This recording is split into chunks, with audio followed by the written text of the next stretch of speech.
Oh, so warm. Set that to 1. I think that should work. Right. Hopefully. Oh my goodness. So warm. So warm. All right, folks. Oh, it's so warm. It's not even hot. It's warm. It's humid. It's not hot. How do you call this? What do you even say? I'm not even sure. Thursday, August 4th, 2022. I'm Steven Sersky. Folks, thanks for joining me. Yeah, for those of you in Beijing and who have experienced Chinese, northern China summers, you know what I'm going on about. I was sent one screenshot that the temperature hit something like, it feels like 47 degrees. And that's all well and good. Sure, fine. Okay, it feels like 47 degrees, whatever, doesn't really matter. But the humidity, oh my goodness. Yeah, it was brutal. I think it topped out at 80 again today. Right now, it's sitting at 73. And not that this audio podcast is about the weather in Beijing, China, but it really does. It just hits you. Last night I was up at 3. And it's one of those things where, like, I went to bed early enough where I'm like, had I gotten up at 3 and just stayed up, I could make a day of it. But it's those situations where you get up at 3:30, and you're like, oof, because the fan's going, and that's causing noise. The windows are open. Okay, that's fine. And I think it rained this morning. I'm not entirely sure if it did. But then this morning, there's some sort of street work going on outside my apartment, my compound. And so when I got up, I actually woke up at later, just after 6 or so. I get on the bike, and I wasn't going to go on a bike ride today, but I was like, you know what? I was doing some stretching and mobility work just to get going in the morning. I'm like, nah, I got to move. And so I hop on the bike, and I'm turning around the corner. I'm like, sure enough, there's these tar trucks, right? Like the ones that, like if you, there's not a stereotypical, but there's a typical construction truck, a green truck that they use here in Beijing and around China. And it's usually whenever there's a construction site, there's a whole convoy of these things, right? Well, so they had one of those parked out on the street. Then they had one of those tar conveyor belt machine thingies. And then, of course, a mandatory guy with a shirt off and a shovel and a cigarette in his mouth. And so they were fixing up the Hongludong, the intersection lights just around the corner from my compound. I was just at 4 o'clock in the morning, you're doing this? And I'm thinking back a couple weeks ago when elderly lady over there was giving me a hassle for doing my skipping ball workout just outside of the one of the buildings there. I'm like, but they do this stuff, and I understand why. I mean, here in Beijing, especially northern China, I remember seeing this in the States, like northern states, Montana, during the summer. They would work all night. Like, it's one of these things that is exclusive to hot climates, because if they don't work during the night, then it becomes too hot during the day. And according to Chinese law, they actually cannot work. They are forbidden from working if the temperature gauge hits more than 40.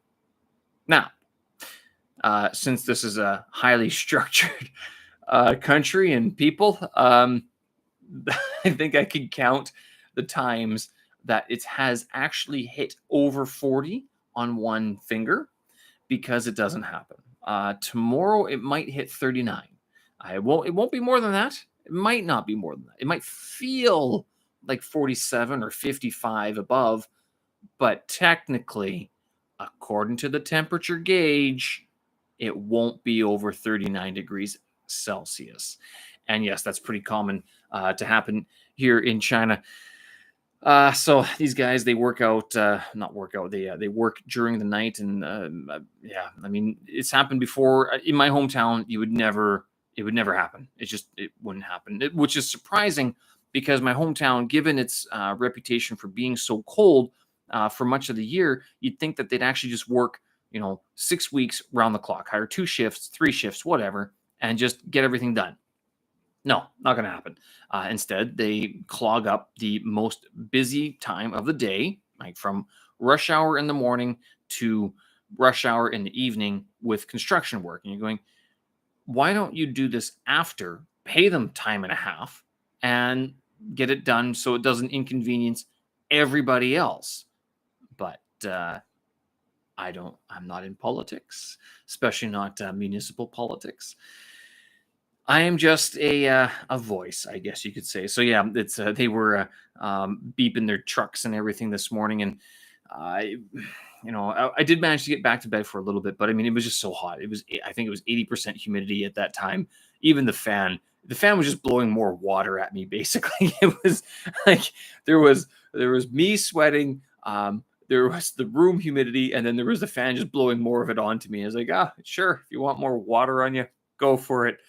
Goodness.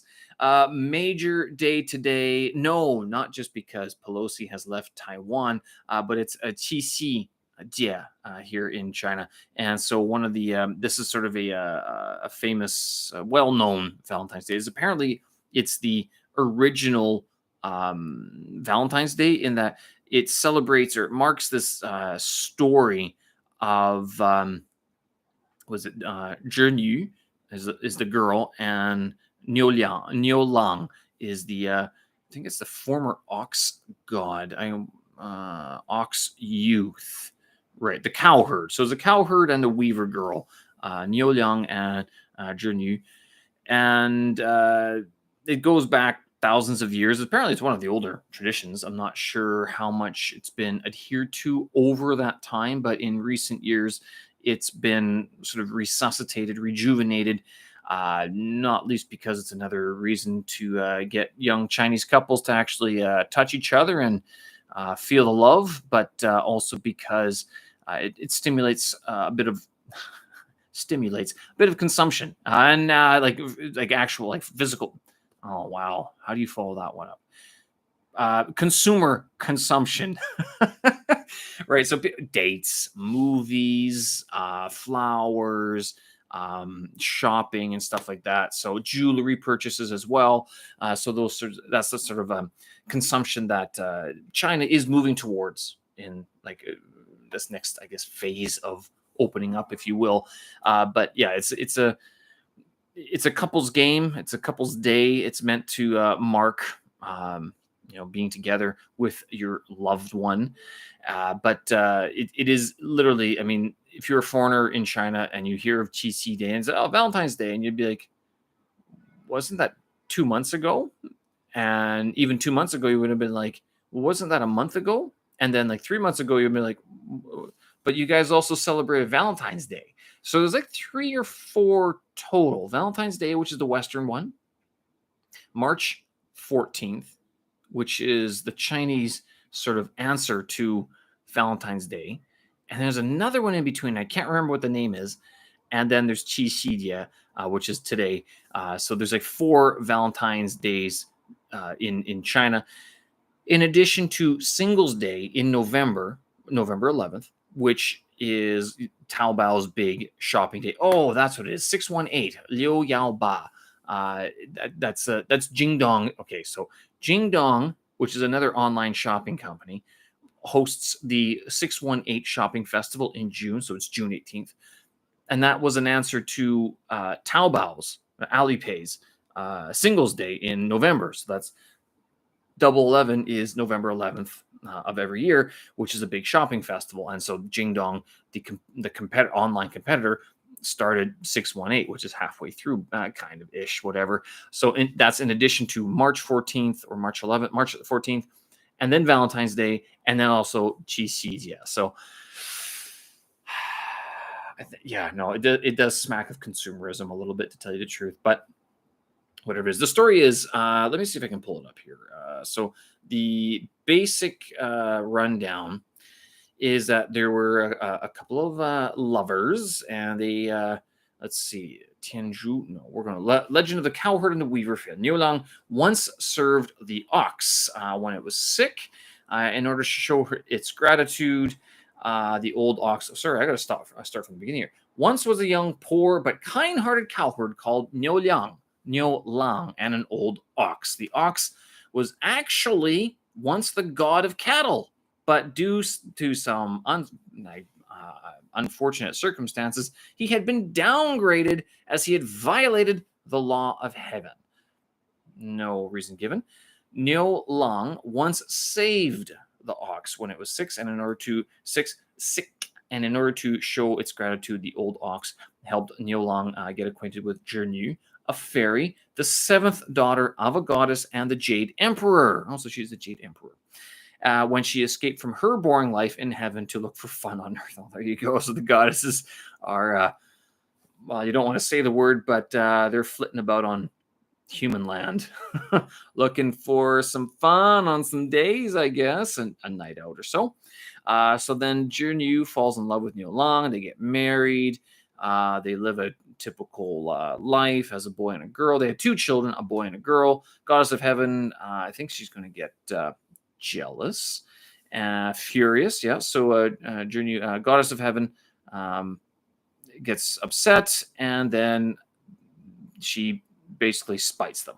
And at some point, they get separated. So it's Zhenu and Niu Lang get separated by way of the Milky Way. So the Milky Way actually separates these 2 lovers. And I guess the only thing that it allows them to meet each other every now and then is the Magpie Bridge. So the magpies, these birds that cackle so early in the morning, they are one of the ways that these 2 lovers can keep in touch with each other. So there you go. Zhenu, which is basically this woman, and Niu Lang, which is cowherd, as it's translated, are the reason for this Qixi, this Valentine's Day in August, when it is so bloody hot and humid in northern China. You're like, don't touch me.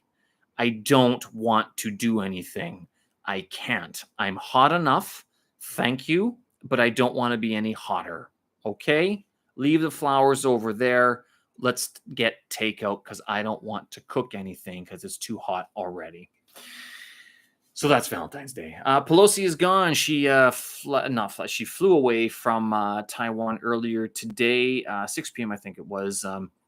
Was it Beijing time or Taiwan time? Whatever it was. Anyway, a little bit of an improvement on the internet. Although, to be honest, I've been using this Ethernet cable, and it just disconnected once, but it's been pretty good so far and pretty consistent. So I'm actually kind of happy that I got it. Still not working with the tablet. A little bit upset about that, but maybe it's just a couple of settings I have to change in order to make it work properly. Got half a bike ride in today. As I mentioned earlier, I was going to, I woke up, I was like, oh, yeah, I didn't sleep very well, fine, whatever. That's not really an excuse. And I was like, well, you know what if? Today's an off day anyway. It's a rest day since I did work out quite a bit yesterday. And I was like, well, what if I just got up and did some mobility stuff? And then like 15 minutes of the mobility stuff, even after I made coffee, I'm like, no. Gotta move. I gotta move. And at that point, it was like 7 o'clock. I'm like, okay, I can still go get a decent bike ride in 30 minutes, 40 minutes, come back and have lots of time to get set up for the rest of the workday. And so I did, and it was all good. It was hot and humid, and it was actually kind of nice to get out of the apartment because the apartment is so hot. But even outside, even though it's like 1 degree cooler or so, 2 degrees cooler, it's just enough where you're like, oh, good. Not to mention the fact of like actually just getting out of the apartment and seeing some other scenery, because I don't know, for those of you who've worked at home, I know in North America, you're probably a lot more familiar with this, although I think you guys have returned to normalcy as far as I can tell, you wake up, you see the same rooms, you see the same people all the time. And I don't live with anyone, so that's one thing, but just going around in circles from my bed to my standing desk and then to the kitchen, like and I live in a studio apartment. It's not like there's much variety in my atmosphere as it is. All the books I haven't read are still looking at me in the face. All the Chinese textbooks that I have been neglecting still looking at me. I've been working on the Chinese vocab as of late, which has been the one thing.